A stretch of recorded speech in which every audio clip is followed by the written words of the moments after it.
जोहार झारखंड। आज हम लोग हजारीबाग मेयर पद के लिए बाइक रैली निकाले थे और बाइक रैली में हमारे साथ बहुत सारे साथी जुड़े थे और हम लोग बहुत सफलतापूर्वक बाइक रैली को समापन किया। और आज हम सूरज साहू से मिलकर आज के रैली के बारे में जानने का प्रयास करेंगे कि आज का रैली कैसा रहा। जोहार दादा।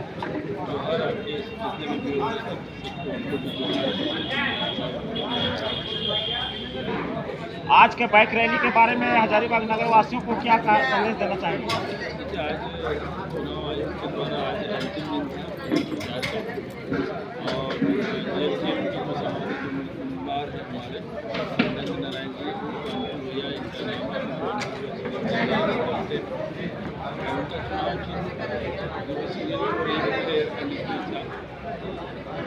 टाइगर जयराम साहब ने भी अपील किया है वीडियो के माध्यम से रिक्वेस्ट किया कि आज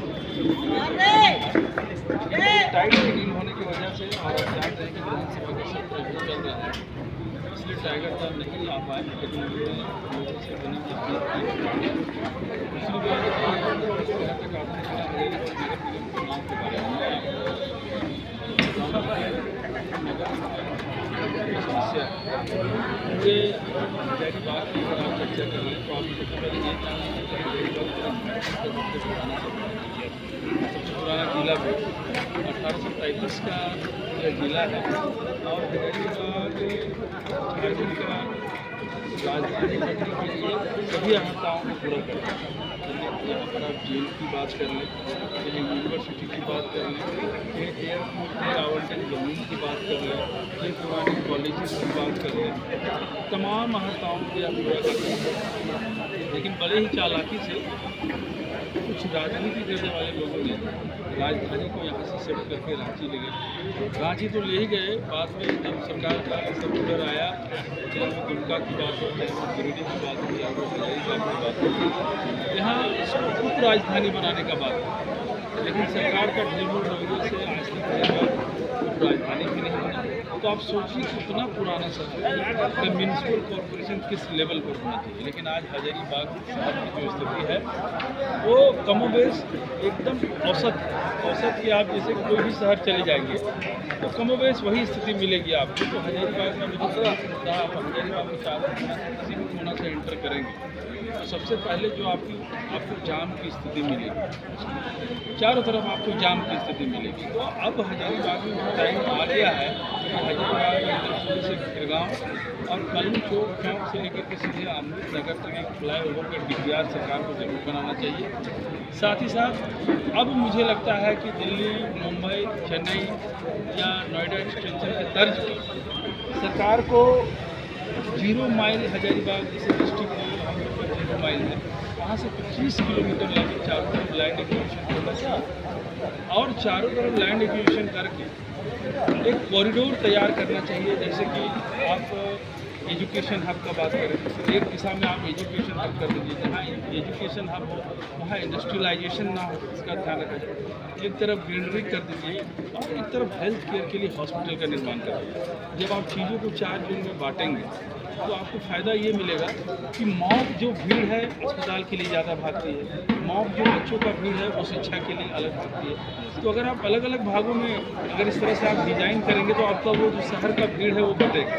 लेकिन अभी जो शहर का स्थिति है बिल्कुल अनडिज़ाइंड है, जहाँ पर हॉस्पिटल है वहीं आपको स्कूल मिल जाएगा, वहीं इंडस्ट्री मिल जाएगा। तो कहीं ना कहीं मॉब एक जगह है। तो अगर आप इसको डिज़ाइन करेंगे चारों तरफ से तो आपको पता चलेगा कि अब है जो शहर ठीक हो गया। दूसरी बात शहर, क्योंकि आप देखिए आप यहाँ से रांची जाते हैं तो आप 2 लेन को 4 लेन में कन्वर्ट किए, 4 लेन को 6 लेन में कन्वर्ट किए, 6 लेन को 8 लेन में कन्वर्ट किए। उसके बाद भारतमाला सड़क निर्माण हो रही है। हमारा ये कहना है कि जब शहरों को शहरों से जोड़ने के लिए सैकड़ों गांव आप लोग उजाड़ देते हैं, गाँव उजड़ जाता है, बहुत सारे हजारों हजार लाखों लाख पेड़ उजड़ जाते हैं। मेरा सवाल सरकार से ये है कि जब आपको शहर से शहर जाना है तो आप गांव उजाड़ दे रहे हैं, लेकिन जब गांव वाले शहर आ रहे हैं तो भाई शहर वाले को बंसीलाल चौक से जब झंडा चौक जाना है तो 1 घंटा जाम में तो 10-20 घर शहर का भी टूट जाए तो उसमें क्या बुराई है। सही बात। अगर आप गांव उजाड़ करके यहाँ से रांची जाने के लिए, यहाँ से दिल्ली जाने के लिए, यहाँ से कलकत्ता जाने के लिए सैकड़ों आप गांव उजाड़ सकते हैं, लेकिन जब आप शहर का बात आता है तो आप शहर को चौड़ीकरण नहीं कर सकते। तो खैर आप उस पर हम नहीं जाते, लेकिन अब समय आ गया हजारीबाग में कि फ्लाईओवर का निर्माण होना चाहिए। तीसरा जो मुझे लगता है कि यहाँ प्रमुख मुद्दा है कि हजारीबाग के चारों जोन में एक सरकारी, मेरे ख्याल से चारों जोन में एक सब्जी मार्केट हो, ताकि सब्जी मार्केट हो, ताकि जो इधर उधर लोग भटक रहे हैं सब्जी के लिए, कोई रोड पर बैठ रहे हैं, इधर बैठ रहे हैं, उधर बैठ रहे हैं, तो वो बहुत बड़ी परिस्थिति है। दादा, तो आप विकास के बाद तो बहुत बोले, लेकिन आप बताइए कि यहाँ पर जितने भी उम्मीदवार उठे हैं सब बोल रहे हैं हम जीतेंगे, हम अच्छा काम करेंगे, तो अमरनाथ को वोट क्यों देंगे जनता? इससे सवाल ये बनता है, इसके विषय में बताइए। वही बताऊँ, लोगों के पास ये विज़न है, टाइगर जयराम माथुर के नेतृत्व में पूरा झारखंड आज एक विज़न के साथ चल रहा है। ये अलग बात है कि उसको हम लोग ज़मीन पर, धरातल पर लाएंगे, सत्ता में आएंगे, ताकत आएगा तो जरूर लाएंगे, लेकिन आप विज़न सुन लीजिए। और ये बहुत आसान है। मैंने कहा कि चारों जगह सब्जी मार्केट लगाएंगे, और सब्जी मार्केट से जो मेरी माताएं बहनें बड़का गांव से आती है, दारू से आती है, रामगढ़ जनवरी से, उनके लिए वेंडर मार्केट का निर्माण हो। मान के चलिए कि कोई यहाँ सब्जी लाया, सब्जी दिन भर में नहीं बिका, तो उसके लिए अगल बगल में निजी तौर पर ये चाहे तो म्यूनसिपल कॉर्पोरेशन, चाहे तो मिनी कोल्ड स्टोरेज बना सकती है, ताकि सब्जियां जो रात में ना बिके वो आराम से उसको मिनी कोल्ड स्टोरेज में रखा जाए और अगले दिन उसको आराम से ला करके बेचा जा सके। ये सब छोटा चीज़ है। तो इन सभी चीज़ों की तैयारी हम लोगों की है, और हम लोगों का एक विज़न है, स्कोप है लोगों के पास। इसलिए मैं पूरे हजारीबाग की तमाम जनता से मैं अनुरोध कर रहा हूँ कि हजारीबाग का जो रेलिवेंट चीज़ है, चाहे फ्लाईओवर का चीज़ है, चाहे जाम का निष्पादन है, महिलाओं की सुरक्षा, दिन और रात में कोई अंतर नहीं रहा है, इसलिए हर चौक चौराहे पर महिलाओं की सुरक्षा के लिए PCR वैन हो, पुलिस उपलब्ध हो, हर 100 मीटर पर महिलाओं के लिए शौचालय की व्यवस्था हो। आप देखते होंगे कि शहर में महिलाओं के लिए शौचालय की व्यवस्था नहीं होने के कारण बड़ी मुश्किलों का सामना उनको करना पड़ता है। वो घर जाते हैं तो फिर घर में ही आकर के वॉशरूम जाते हैं। तो इस तरह की चीज़ें को हम लोग बारीकी से देख रहे हैं, और हम लोग का पूरा कोशिश है कि जो हजारीबाग सबसे पुराना शहर है, हजारीबाग सबसे पुराना धरोहर है, न सिर्फ हजारीबाग के लिए बल्कि राष्ट्र के प्रति भी, तो वो जो पुराना जो सम्मानित छवि जो हजारीबाग ने खोया है, उसको फिर से हम लोग लाने का प्रयास करेंगे। और टाइगर जयराम माथुर के नेतृत्व में न सिर्फ शहर से गांव, गांव से पूरे राज्य का निर्माण का हम लोग का सोच है, और एक बेहतर राज्य बनाने के लिए हम लोग प्रतिबद्ध हैं।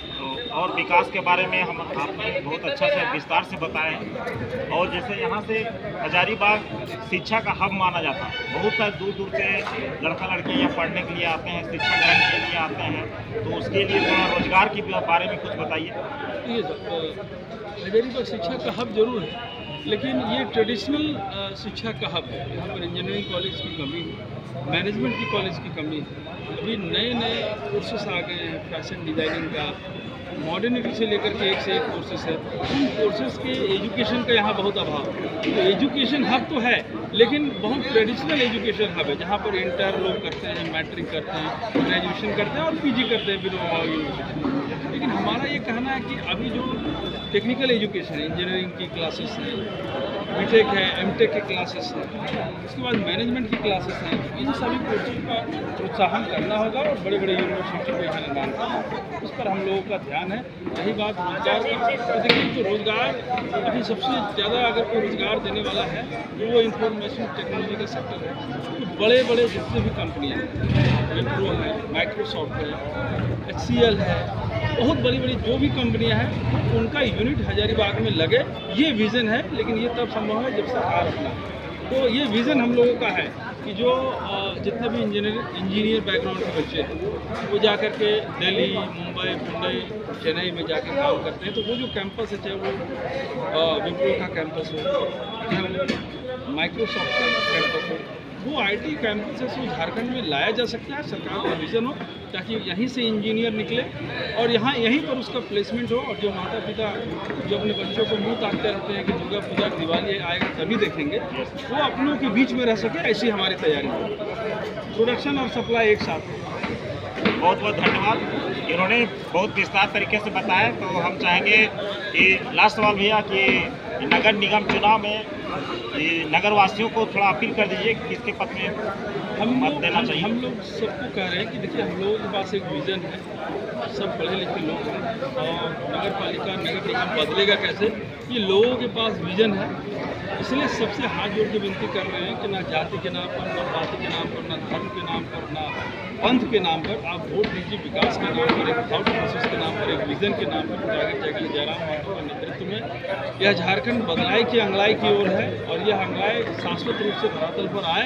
इसलिए लोगों का साथ बहुत जरूरी है, लोगों का विश्वास बहुत जरूरी है। इसलिए नगर निकाय नगर निगम क्षेत्र के तमाम लोगों से, बड़े से बुजुर्गों से, माता पिता समान जनता से, सामान्य जनता से मेरा विनम्र अनुरोध है कि एयर कंडीशनर था क्रम संख्या 1 JLKM समर्थित उम्मीदवार अमरेंद्र नारायण को पंटू भैया को आप लोग भारी मतों से विजयी बनावें और जितना विज़न हम लोगों ने आपको दिखाया है उस पर हम लोग उसको धरातल पर लाने का काम करें। बहुत बहुत धन्यवाद।